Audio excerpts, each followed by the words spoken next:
नमस्कार, मी पंजाब डाक, चंद्रपूर जिल्हा, गडचिरोली, वर्धा, नागपूर, भंडारा, यवतमाळ, किनवट, उमरेड इकडे ह्या परिसरामध्ये आज रात्रीपर्यंत जोराचा पाऊस पडणार आहे म्हणून हा अंदाज विदर्भातल्या शेतकऱ्यांना लक्षात यायचा. ते पाऊस पुन्हा पुढे सरकत इकडे नांदेड जिल्ह्यात पण येणार आहे. मग नांदेड जिल्ह्यामध्ये नायगाव, नरसी इकडं, आदिलाबाद, धर्माबाद, तेलंगणात, त्याच्यानंतर इकडं पुसदकडं, इकडं अमरावतीकडं, अचलपूर, दर्यापूर ह्या परिसरामध्ये आज रात्रीपर्यंत ह्या परिसरात पाऊस असणार आहे म्हणून हा अंदाज लक्षात यायचा. त्याच्यानंतर परभणी जिल्ह्यामध्ये तुरळक ठिकाणीच पाऊस पडणार आहे म्हणून परभणी जिल्ह्याचा अंदाज लक्षात यायचा. लातूर जिल्ह्यात देखील आज तुरळक ठिकाणीच पाऊस पडणार आहे म्हणून अंदाज लक्षात यायचा. धाराशिव जिल्ह्यात देखील तुरळक भागात पाऊस पडणार आहे. संभाजीनगर जिल्ह्यामध्ये इकडे सिल्लोड, निल्लोड ते सोयगाव तिकडल्या परिसरामध्ये आज पाऊस असणार आहे म्हणून हा अंदाज लक्षात यायचा. उर्वरित राज्यात स्थानिक वातावरण तयार होऊन तुरळक ठिकाणी कुठेतरी पाऊस पडणार आहे म्हणून हा अंदाज लक्षात यायचा. फक्त जोराचा पाऊस फक्त वर्धा, नागपूर, भंडारा, गोंदिया, चंद्रपूर, यवतमाळ, माहोर ह्या परिसरामध्ये असणार आहे म्हणून हा अंदाज सर्व शेतकऱ्यांना लक्षात घ्यायचा. कोल्हापूर पासून ते इकडे पालघर पर्यंत म्हणजे कोकणपट्टी, राधानगरी ह्या परिसरातला सरी मात्र त्या चालूच राहतील म्हणून हा अंदाज त्या शेतकऱ्यांना लक्षात यायचा. पुण्याकडे देखील अर्ध्या एक तासाला कधीतरी एखादी सरी येईल म्हणून हा अंदाज त्यांनी देखील लक्षात घ्यायचा. पण राज्यात मात्र आता सध्या फक्त विदर्भाकडेच पाऊस आहे म्हणून विदर्भातल्या शेतकऱ्यांनी अंदाज लक्षात घ्यायचा.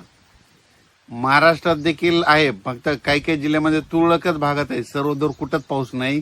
फक्त जिल्ह्यामध्ये उगा 5-6 ठिकाणी पडू शकतो म्हणून उर्वरित राज्यातल्या जिल्ह्यातल्या शेतकऱ्यांनी अंदाज लक्षात घ्यायचा.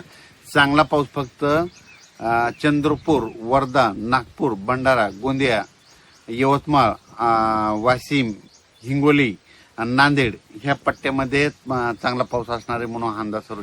त्याच्यानंतर परत सप्टेंबरमध्ये मात्र परतीचा पाऊस एक शेतकऱ्याला तारणार आहे म्हणून ती एक अंदाज आताच लक्षात घ्यायचा. 25 ऑगस्ट, 26, 27, 28 दरम्यान चांगला पावसाचा दौर विदर्भातच राहणार आहे म्हणून हा विदर्भ शेतकऱ्यासाठी आनंदाची बातमी. विदर्भामध्ये काय होणार आहे, कमी दाबाचा पट्टा असल्यामुळं ते कमी दाबाचा पट्टा जात असल्यामुळं मग काय होईल, मग त्याच्या विदर्भाच्या बाजूला मराठवाडा आहे. मग मराठवाड्यामध्ये कोणता, परभणी जिल्हा, हिंगोली जिल्हा, त्याच्यानंतर नांदेड जिल्हा, इकडे जालना जिल्हा ह्या परिसरामध्ये काय होणार, मग रिमझिम पाऊस पडणार म्हणून हे विदर्भामध्ये जास्त पडत असल्यामुळे मराठवाड्याला रिमझिम 25, 26, 27, 28 दरम्यान येणार आहे. पण ते पण सर्वदूर नाही, काही भागातच पडणार आहे म्हणून अंदाज लक्षात घ्यायचा. हे पाऊस महाराष्ट्रामध्ये ह्या महिन्यात कशामुळे नाही आलं तर त्याचं खरं कारण सांगतो की काय होतंय की विशाखापट्टणम ते भुवनेश्वरच्या जवळजवळ कमी दाबाचे पट्टे तयार झाले तर ते काय होतात, ते सरळ नागपूरकडे येतात. नागपूरकडून काय होतात, इकडे अमरावतीकडून इकडं बैतूलहून इकडे इंदोरकडे जात असल्यामुळे एका पाठोपाठ जवळपास 3 लो प्रेशर कमी दाबाचे पट्टे तिकडे चालले तर मग तिकडे जात असल्यामुळे महाराष्ट्रातलं सगळं बाष्प तिकडे खेचलं जाते म्हणून महाराष्ट्रातला सध्या पाऊस बंद आहे. त्याच्यामुळे महाराष्ट्रात एवढा जोर धरून पाऊस नाही. मग महाराष्ट्रात जोर धरण्यासाठी तुम्हाला सांगू इच्छितो की मछलीपट्टम आहे, म्हणजे इकडे चेन्नईकडे मछलीपट्टम आहे. त्या मछलीपट्टम मध्ये काय होतं, सप्टेंबरमध्ये तिकडे कमी दाबाचे पट्टे तयार झाले, त्यानंतर ते पाऊस काय होतो तेलंगणाकडे येतो, तेलंगणातून महाराष्ट्राकडे येतो म्हणून मग महाराष्ट्रात जर पाऊस चांगला पडायचा असेल तर इकडे मछलीपट्टम, इकडे तेलंगणामध्ये कमी दाबाचा पट्टा होणं गरजेचं आहे. पण भुवनेश्वरकडे कमी दाबाचे पट्टे झाले की ते सरळ पाऊस नागपूरकडे जातो, नागपूरकडून मध्य प्रदेश, इकडे उत्तर प्रदेश, इकडे गुजरातकडे तो पाऊस जात असल्यामुळं महाराष्ट्रातला पाऊस कमी आहे. दुसरं काही याच्यामध्ये काही कारण नाही. त्याच्यानंतर हे सगळीकडे काय व्हायचं, सरळ 3 एका पाठोपाठ 3 कमी दाबाचे पट्टे केले आणि आता जे नंतर सप्टेंबरमध्ये जे कमी दाबाचे पट्टे येणार आहेत ते काय होणार आहेत, परत अरबी समुद्रात देखील मान्सूनसाठी पोषक वातावरण तयार होणार आहे. त्याच्यानंतर इकडं मछलीपट्टम, इकडं चेन्नईकडे देखील चांगलं सक्रिय होणार आहे.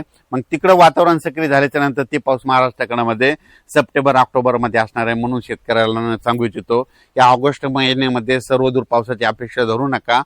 फक्त विदर्भातच पाऊस पडणार आहे, तेच कारण ते कमी दाबाचे पट्टे त्या साईडने जात असल्यामुळं.